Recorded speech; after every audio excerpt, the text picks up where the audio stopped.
بسم اللہ الرحمن الرحیم۔ انسانوں سے پہلے فرشتے اور جن پیدا ہو چکے تھے۔ صاحب عقل مخلوقات میں سب سے پہلا نمبر فرشتوں کا، دوسرا نمبر جنوں کا اور آخری نمبر انسانوں کا ہے۔ فرشتوں کا اصل ٹھکانہ آسمان ہے۔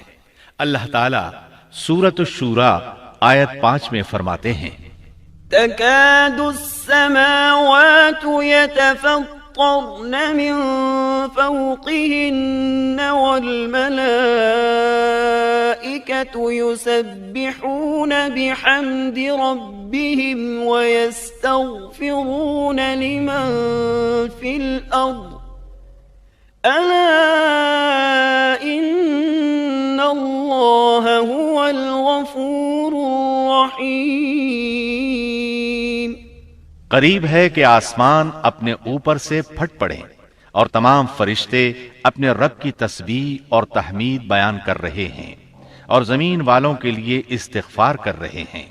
خبردار، اللہ تعالی معاف کرنے والا، رحمت کرنے والا ہے۔ مسلم شریف میں ہے، سیدہ عائشہ صدیقہ رضی اللہ عنہا سے روایت ہے کہ نبی اکرم صلی اللہ علیہ وسلم نے فرمایا، خلقت الملائكة من نور وخلق الجان من نار وخلق آدم مما وصف لكم۔ فرشتوں کو نور سے اور جنوں کو آگ سے پیدا کیا گیا اور آدم کو اس چیز سے پیدا کیا گیا جو تمہارے لیے بیان کر دی گئی، یعنی مٹی سے۔ فرشتوں کی تخلیق کے بعد جنوں کو پیدا کیا گیا۔ جنوں کو بھی انسانوں سے پہلے پیدا کیا گیا تھا، جیسا کہ اللہ تعالی سورۃ الحجر آیت 27 میں فرماتے ہیں، وَالْجَانَّ خَلَقْنَاهُ مِن قَبْلُ مِن نَّارِ السَّمُومِ۔ اور اس سے پہلے جنات کو ہم نے لو والی آگ سے پیدا کیا۔ جنات کے بارے میں بہت زیادہ آیات و احادیث موجود ہیں۔ اللہ تعالی فرماتے ہیں، خلق الجان من مارج من نار۔ اور جنات کو آگ کے شعلے سے پیدا کیا گیا۔ مارج آگ کے بھڑکتے شعلے کے کنارے کو کہتے ہیں۔ گویا جنوں کو آگ کی جڑ سے نہیں بلکہ آگ کے شعلوں کے کنارے سے پیدا کیا گیا ہے۔ قرآن مجید میں اللہ تعالی نے ابلیس شیطان کا قول نقل کیا ہے، خلقتنی من نار۔ تو نے مجھے آگ سے پیدا کیا۔ اسی طرح پہلے بھی بیان ہو چکا ہے کہ اللہ نے فرمایا، وَالْجَانَّ خَلَقْنَاهُ مِن قَبْلُ مِن نَّارِ السَّمُومِ۔ اور اس سے پہلے جنات کو ہم نے لو والی آگ سے پیدا کیا۔ یہ ہے جنات کی اصل اور بنیاد۔ ابلیس ملعون بھی جنات میں سے ہے، اور اس مسئلے میں کسی کو تردد اور شبہ نہیں ہونا چاہیے، اس لیے کہ قرآن مجید میں ہے، إِلَّا إِبْلِيسَ كَانَ مِنَ الْجِنِّ۔ اور ابلیس جنوں میں سے تھا۔ مطلب یہ کہ وہ فرشتوں میں سے نہیں تھا۔ حسن بصری رحمت اللہ علیہ فرماتے ہیں، وہ پلک جھپکنے کے برابر بھی فرشتوں کی جنس میں داخل نہیں ہوا، اور نہ ہی وہ کبھی فرشتوں میں شمار ہوا ہے۔ وہ جنات میں سے ہے کیونکہ اس نے خود اقرار کیا تھا، خلقتنی من نار۔ اے اللہ، تو نے مجھے آگ سے پیدا کیا ہے۔ اگر یہ فرشتہ ہوتا تو اس وقت کہتا، اے اللہ، تو نے مجھے نور سے پیدا کیا ہے۔ اس لیے ابلیس کا جن ہونا روز روشن کی طرح عیاں ہے۔ سیدنا عبداللہ بن عمرو رضی اللہ عنہما اور سیدنا عبداللہ بن عباس رضی اللہ عنہما فرماتے ہیں، آدم علیہ السلام سے 2000 سال پہلے جنات پیدا کیے گئے۔ وہ ہماری اس زمین پر رہائش پذیر تھے۔ آہستہ آہستہ وہ فسق و فجور میں مبتلا ہو گئے۔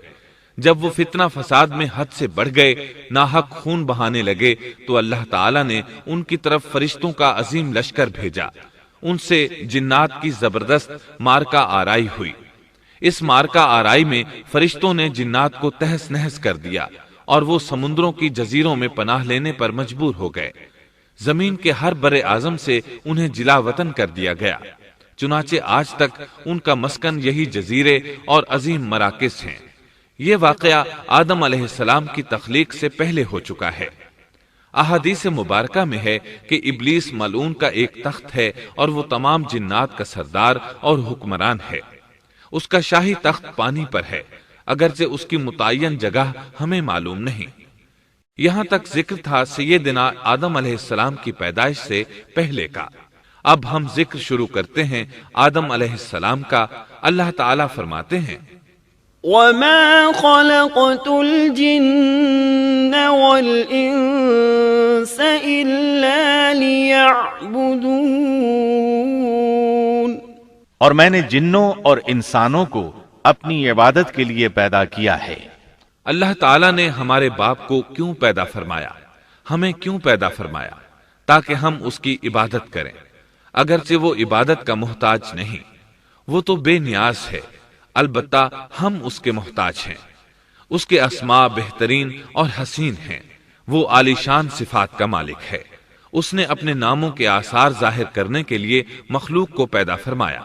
رحمت کے آثار، قدرت کے آثار، جبر اور طاقت کے آثار اور حکمت کے آثار ظاہر کرنے کے لیے مخلوقات کو پیدا فرمایا، ورنہ وہ کسی چیز کا محتاج نہیں۔ آدم علیہ السلام کی تخلیق سے پہلے ہی اس بارے میں اللہ تعالیٰ کا فرشتوں سے مکالمہ ہوا۔ اللہ تعالیٰ نے فرمایا، وَإِذْ قَالَ رَبُّكَ لِلْمَلَائِكَةِ إِنِّي جَاعِلٌ فِي الْأَرْضِ خَلِيفَةً، اور جب تیرے رب نے فرشتوں سے کہا میں زمین میں ایک خلیفہ بنانے والا ہوں۔ خلیفہ سے مراد ہے نائب، اور یہ کہ اس کی نسل میں سے ہر ایک دوسرے کا خلیفہ ہوگا۔ جبکہ سیدنا ابو بکر صدیق رضی اللہ عنہ نبی اکرم صلی اللہ علیہ وسلم کے خلیفہ ہوئے، سو اللہ نے ایک خلیفہ بنانے کا ارادہ فرمایا جو زمین میں حکومت کرے اور اس کو آباد کرے۔ چنانچہ اللہ تعالیٰ نے فرمایا، هو أنشأكم من الأرض واستعمركم فيها، اللہ تعالیٰ نے تمہیں زمین سے پیدا کیا اور اسی نے اس زمین میں تمہیں بسایا ہے۔ اللہ تعالیٰ کا ارادہ ہوا کہ زمین کو آباد کروائے، جبکہ جن اس قابل نہیں تھے، کیونکہ ان میں اس قدر عقل و دانش نہیں تھی کہ زمین کو پر رونق اور سرسبز و شاداب رکھ سکیں۔ علماء جنات کے بارے میں کہتے ہیں ان کا سب سے بڑا عقل مند جن انسانوں کے 10 سالہ بچے کے برابر عقل رکھتا ہے۔ اس لیے زمین کو آباد کرنے کی صلاحیت اللہ تعالیٰ نے انسان کو بخشی۔ اللہ نے انسان کو بہترین ڈھانچے اور حسین ترین شکل و صورت سے نوازا، پھر اپنی روح اس میں پھونکی۔ فرشتوں نے اس سے سوال کیا، قالوا أتجعل فيها من يفسد فيها ويسفك الدماء ونحن نسبح بحمدك ونقدس لك قال إني أعلم ما لا تعلمون، ایسی مخلوق کو کیوں پیدا کرتا ہے جو زمین میں فساد کرے اور خون بہائے، اور ہم تیری تسبیح، حمد اور پاکیزگی بیان کرتے ہیں۔ اس کے جواب میں اللہ نے فرمایا، جو میں جانتا ہوں تم نہیں جانتے۔ دراصل فرشتوں نے کسی طرح معلوم کر لیا تھا کہ آدم کی اولاد زمین میں فساد کرے گی، خون ریزی کرے گی، لیکن انہوں نے یہ بات اعتراض کے طور پر نہیں کہی تھی، کیونکہ ایسا اعتراض تو گناہ ہے، اور فرشتے پلک جھپکنے کے برابر اللہ کی معصیت اور نافرمانی نہیں کرتے، جیسا کہ ارشاد ہوتا ہے، بل عباد مكرمون لا يسبقونه بالقول وهم بأمره يعملون بلکہ وہ تو نہایت معزز عبادت گزار ہیں، کسی بات میں اللہ پر پیش دستی اور سبقت نہیں کرتے اور اس کے حکم پر عمل کرتے ہیں۔ اسی طرح ارشاد ہوتا ہے، لا يعصون الله ما أمرهم ويفعلون ما يؤمرون اللہ کے حکم کی نافرمانی نہیں کرتے بلکہ جو حکم دیا جائے بجا لاتے ہیں۔ اس لیے فرشتوں کا یہ پوچھنا وضاحت طلبی کے لیے تھا۔ وہ تو انسان کے پیدا کرنے کی وجہ پوچھ رہے تھے، وہ زمین میں جنات کے اعمال اور کرتوت کا مشاہدہ کر چکے تھے، یعنی اللہ تعالیٰ نے انہیں پیدا کر کے اختیار دیا تو وہ فتنہ و فساد اور فسق و فجور میں مبتلا ہو گئے، اور اب ایک اور مخلوق زمین میں بسائی جا رہی تھی تو اس بات کا امکان تھا کہ یہ مخلوق بھی ان کے نقش قدم پر چلے۔ اس لیے فرشتوں نے تعجب اور حیرت کی بنا پر یہ سوال کیا تھا، اور پوچھنے کا مقصد یہ تھا کہ کیا یہ بھی جنوں کی طرح ہوں گے؟ اس طرح انہیں یہ خدشہ لاحق ہوا کہ شاید ان سے اللہ کی عبادت میں کوتاہی یا کمی واقع ہوئی ہے، جس کی وجہ سے اللہ کو نئی مخلوق پیدا کرنا پڑی۔ اس لیے ان کی بات میں یہ بھی تھا کہ ہم تیری حمد اور ثنا بیان کرتے ہیں۔ بہرحال